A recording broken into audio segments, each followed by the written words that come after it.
there's this idea in Jungian psychology called the circumambulation. And Jung had this idea that you had a potential future self, which would be in potential everything that you could be. And that it manifests itself moment to moment in your present life by making you interested in things. And the things that you're interested in are the things that would guide you along the path that would lead you to maximal development. Now, it sounds like a metaphysical idea or a mystical idea even, but it's not. It's not. It's a really profoundly biological idea. The idea is something like, well, you're set up so that you're automatically interested in those things that would fully expand you as a well-adapted creature. Well, like, there's nothing radical about that idea. What else could possibly be the case? Unless there's something fundamentally flawed about you, that is what the situation would be. It's kind of interesting to think about how that would be manifest moment to moment, but the idea is something like, well, your interest is captured by those things that lead you down the path of development. Well, that better be the case. Okay, so that's fine. And so there's some utility in pursuing those things that you're interested in. That's the call to adventure, let's say. Now, the problem with the call to adventure is, like, what the hell do you know? You might be interested in things that are kind of warped and bent. And often it's the case that when new parts of people manifest themselves and grip their interests, say, they do it very badly and shoddily. And so you stumble around like an idiot when you try to do something new. That's why the fool is the precursor to the savior from the symbolic perspectives, because you have to be a fool before you can be a master. And if you're not willing to be a fool, then you can't be a master. So you're gonna, it's an error-ridden process. And that's also laid out in the Old Testament stories, because the first thing that happens to all these patriarchal figures when God kicks them out of their father's house when they're like 84 is that they run into all sorts of trouble, and some of it's social and some of it's natural and some of it's a consequence of their own moral inadequacy. So they're fools. But the thing that's so interesting is that despite the fact that they're fools, they're still supposed to go on the adventure, and that they're capable of learning enough as a consequence of moving forward on the adventure so that they straighten themselves out across time. And so it's something like this. This circumambulation that Jung talked about was this continual circling, in some sense, of who you could be. You might notice, for example, that there are themes in your life. You know, when you go back across your experiences, you kind of have your typical experience that sort of repeats itself. And there might be variation on it, like a musical theme, but it's like you're circling yourself and getting closer to yourself as you move across time. Imagine that something glimmers before you. It's an interest that's dawning, and you decide, well, first of all, you're paralyzed. You think, well, how do I know if I should pursue that? It's probably a stupid idea. And the proper response to that is, you're right, it probably is a stupid idea, because almost all ideas are stupid. And so the probability that as you move forward on your adventure that you're going to get it right the first time is zero. It's just not going to happen. And so then you might think, well, maybe I'll just wait around until I get the right idea, and which people do, right? So they're like 40-year-old, 13-year-olds, which is not a good idea.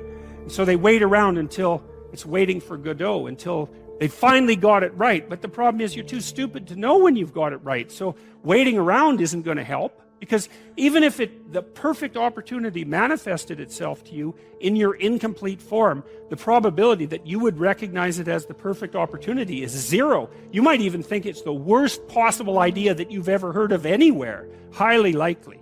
Highly likely. And so you can take these tentative steps on your pathway to destiny, and you can assume that you're going to do it badly. And that's really useful, because you don't have to beat yourself up. It's pretty easy to do it badly.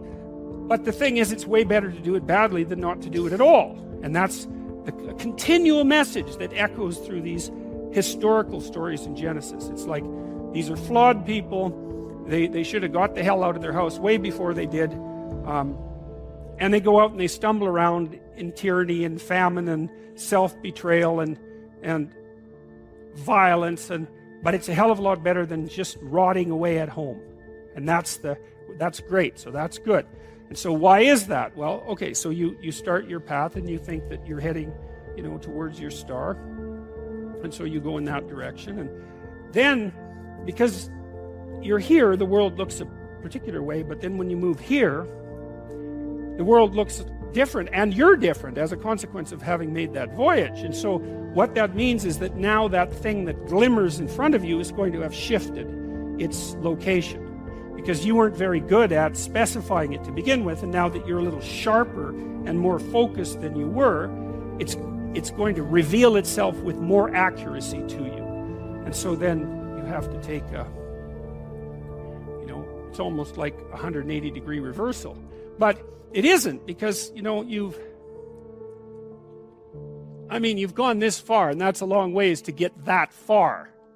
But that's a lot farther than you would be if you just stayed where you were, waiting.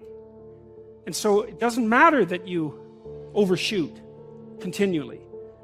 Because as you overshoot, even if you don't learn what you should have done, you're going to continually learn what you shouldn't keep doing. And if you learn enough about what you shouldn't keep doing, then that's tantamount at some point to learning at the same time what you should be doing. So it's okay. So it's like this. Now, what's cool about it, though, I think, is that as you progress, the degree of overshooting starts to decline, right? And that we know that. There's nothing hypothetical about that. As you learn a new skill, like even to play a song on the piano, for example, you overshoot madly. You're making all sorts of mistakes to begin with, and then the mistakes, they disappear. This guy set up a really advanced computational recording system in his home and recorded every single utterance his young child made while learning to speak. And then he put together the child's attempts to say certain phonemes and put them in a list, and you can hear the child deviating madly to begin with, and then after hundreds and hundreds of repetitions just zeroing right in on the exact phoneme. So, you might not know this, but when kids babble, because they start babbling when they're quite young, they babble every human phoneme, including all sorts of phonemes that adults can't say. And then they die into their language. As they learn a particular language, they zero in on the proper way to pronounce that, and their errors minimize. And every time you learn something, that's how it is. And that's really useful to know too, because it means that it's okay to wander around stupidly before you fix your destination. Now you see that echoed in Exodus, right? Because what happens is that the Egyptians, or the Hebrews, escape a tyranny, which is kind of whatever you do personally and psychologically when you escape from your previous set of stupidly held and ignorant and stubborn axioms. It's like, away from that tyranny. It's like, great, I freed myself from that. Well, then what? Well, you'd think, well, now I'm on the way. It's, no, you're not. Now you're in the desert, where you wander around stupidly, and worship the wrong things until you finally organize yourself morally again and head in the proper direction. So that's worth knowing too, because you think, well, I got rid of a lot of things, excess baggage that I didn't need in my life, and now everything's okay. It's like, no, it's not. You've got rid of a whole set of scaffolds that were keeping you in place, even though they were pathological. And now you have nothing, and nothing actually turns out to be better than something pathological, but you're still stuck with the problem of nothing. And that's exactly why Exodus is structured the way that it is. It's that you escape from a tyranny. It's, hooray, we're no longer slaves. Yeah, well, now you're nihilistic and lost. It's not necessarily an improvement. The fact that you're full of faults doesn't mean you have to stop. And thank God for that. That's a really useful thing. And the fact that you're full of faults doesn't mean that you can't learn. And so you can posit an ideal, and you're going to be wrong about it, but it doesn't matter, because what you're right about is positing the ideal and moving towards it. If the actual ideal isn't conceptualized perfectly, well, first, surprise, surprise, because like, what are you going to do that's perfect?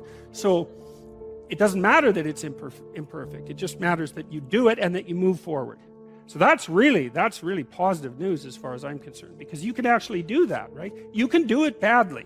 Anyone can do that. So that's useful. Okay, so like if you were an efficient person, you would have just done that. But you're not. But who cares? You still end up in the same place. And maybe the trip is even more interesting. Who knows? Probably too interesting.